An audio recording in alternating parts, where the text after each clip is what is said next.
వరంగల్ భద్రకాళి అమ్మవారికి ఈ నెల 22న తొలిసారిగా బంగారు బోనం సమర్పించనున్నారు.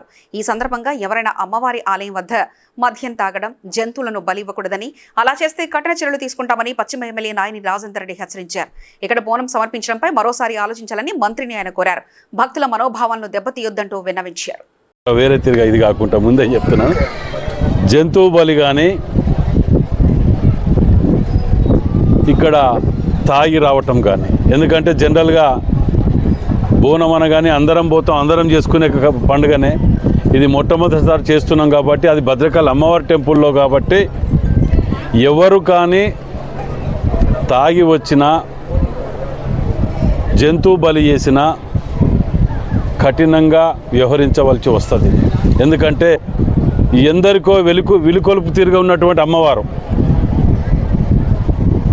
ఎక్కడ ఏం జరుగుతుందో అనే ఒక భయంతో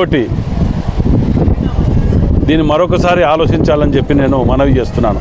ఎందుకంటే చాలామంది నాయకులు వాళ్ళ విన్నపాలకు ఎంతోమంది ఫోన్లు చేసి మరోసారి ఆలోచించమని కూడా చెప్పడం జరిగింది. నిజంగా